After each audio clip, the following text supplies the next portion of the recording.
Hi friends, it's Lisa Hetrick. Welcome back to my YouTube channel and blog. I'm so grateful you're here with me today.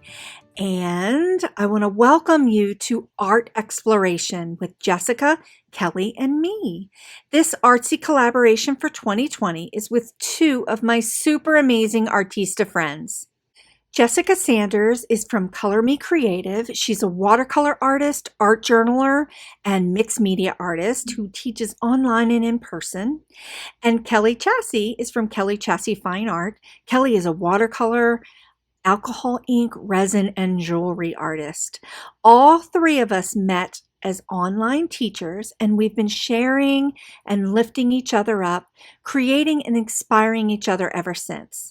We just love teaching and exploring new mediums, and in 2020, we wanted to collaborate and share with all of you, so we created Art Exploration. We're here to help you get out all of your supplies and start creating. You can also participate in our monthly challenge and dive in a bit more with us in our private Facebook group. The link to join is listed below. Now let's dive into this month's color. Friends, it's all about the reds, and I'm going to take a deeper dive into my favorite reds for watercolor, and we're going to make a super fun card project together. So let's get started. Okay, let's take a deeper dive into my favorite reds for watercolor. I am a floral artist, so I have some specific brands that I like to work with. Now, you can do this project with any red watercolor that you have. But I want to take a moment to walk through my floral watercolor palette and just kind of show you the reds.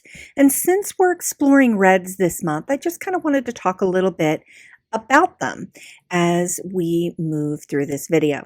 Okay, so here is my mixed palette for florals, and right here is where all of my reds reside in this palette. So I've got this mixed palette for florals. I have a video series that details all of these colors that I'll link up if you're interested, but this is where the reds are. And today I'm going to be using Sennelier Alizarin Crimson. That's one of my favorite reds. That's the red that I'm going to be using for this project. But I'm going to talk a little bit about the reds that are on my palette. So I have Daniel Smith Quinacridone Red, Sennelier Alizarin Crimson, Daniel Smith Quinacridone Coral, Winsor Newton Red, and Daniel Smith Pyrrole Scarlet. Now, these are my favorite reds, and you can see that there's a variety of hues here. There's a lot of differences between these reds, but the Sennelier Alizarin Crimson is the color that is most like red when I think of red. It's deep, it's rich, it's warm, but it has some kind of cool properties. And what happens to it when we change the value of the color by adding water, you can get a lot of different looks and feels. So we're going to go ahead and get started. I have my favorite paper, watercolor paper for paper crafting. It's from B Paper Company. It's 100% cotton, and I love this paper. Now, all the supplies that I'm going to be using will be linked up down below as well. So I have this cut to a 4 by 5 1/4 to fit on an A2 sized card. So I've cut this piece of watercolor paper just to get that nice base layer for my card, and that's the B watercolor paper. And I have a piece of Gina K Designs craft cardstock, and this is cut to an A2 sized card, and that will be linked down below as well. Okay, so now we're going to move on to this wonky heart, and this is going to be the mask for our card. I have a free heart template download for you. The link is down in the description where you can head on over and download that for free and cut that out for your mask.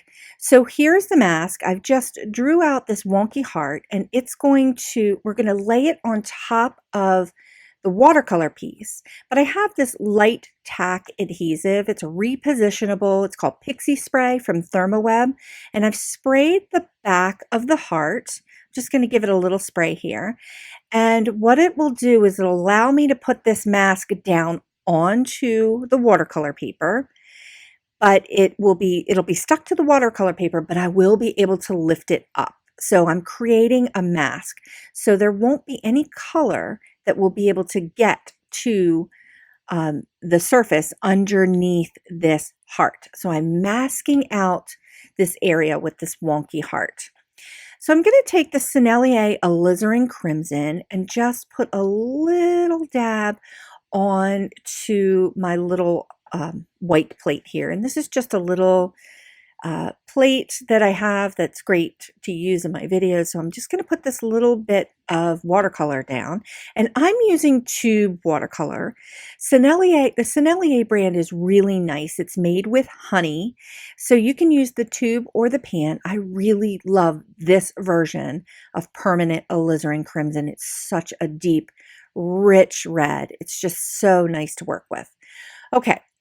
I have my number 8 Silver Black Velvet. I love these brushes for watercolor. They hold a lot of water and a lot of paint. So I'm just taking my brush and I'm adding a little bit of water to the top of the watercolor paper here. And what we're going to do in this tutorial is we're going to learn how to change the value of this color red from top to bottom on this card by creating a gradated wash. So you can see here that I've added a lot of this alizarin crimson at the very top of the card. The paper was a little bit wet, my brush was wet, so the watercolor was wet. So I get a deep, rich color at the top.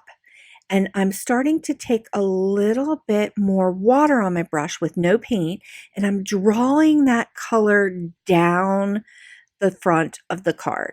So what I'm doing is I'm changing the value of the color by adding water. So you can do a lot with watercolor by adding water and learning how to control your water. This is also a great technique when you're first starting to learn what colors you like best. And because this alizarin crimson is such a nice, deep, rich red, I'm able to add water to it and get different values of this color and creating pinks and creating lighter reds. So it's a really great way, this technique is a really great way to learn how to use one color and maximize it with this technique and get lots of different values of this color. So essentially we're changing the light and darkness of this color by adding water. So that's how watercolor works. The more water you add to the watercolor pigment, the lighter value you can create with the color. And I just love this. This is a super simple card. It comes together so quick. I'm adding, you can see the gradated wash that's starting to reveal itself, where we have the color intensity of the permanent alizarin crimson at the top.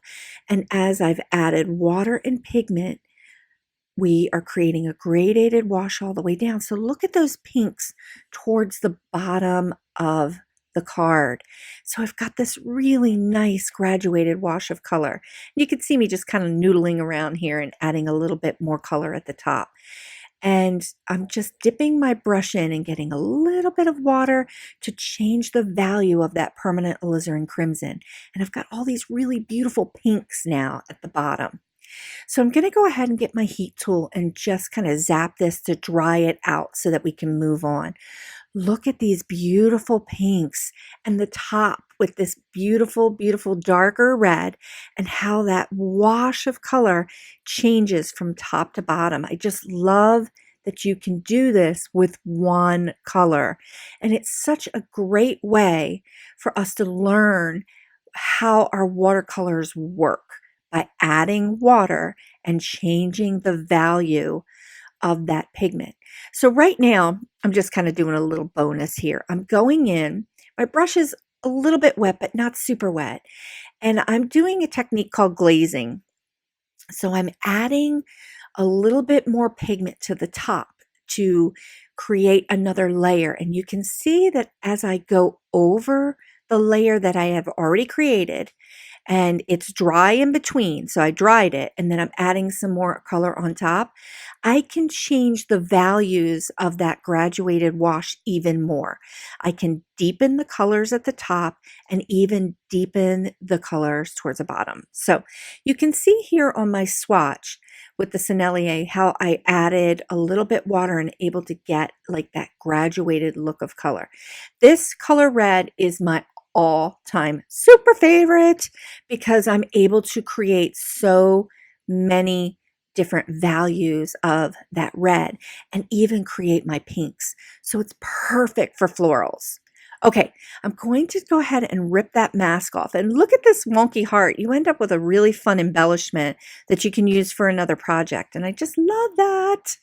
Okay, so I'm just putting a little, zapping this a little bit with heat and just giving it a little bit of heat to dry it out a little bit. And I'm going to go ahead and adhere the card to my craft cardstock base. I've got a little bit of double-sided tape. This is from Gina K Designs. I love this tape because it works really, really well with my watercolor paper.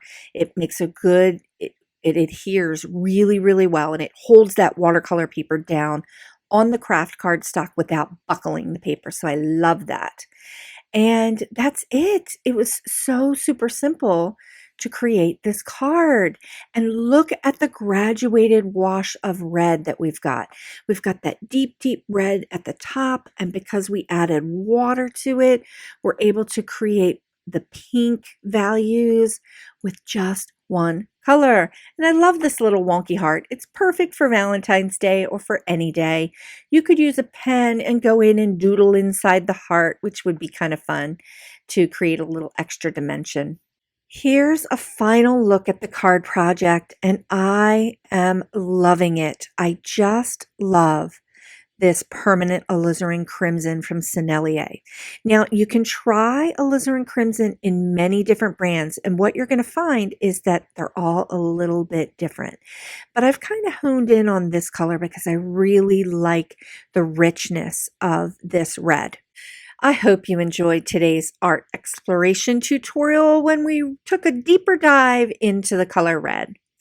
Please consider liking this video and subscribing to this channel, and head on over to my Artista friends Kellie and Jessica's channels to subscribe and watch their color exploration for this month as well. Thanks so much for joining me, and I'll see you next time.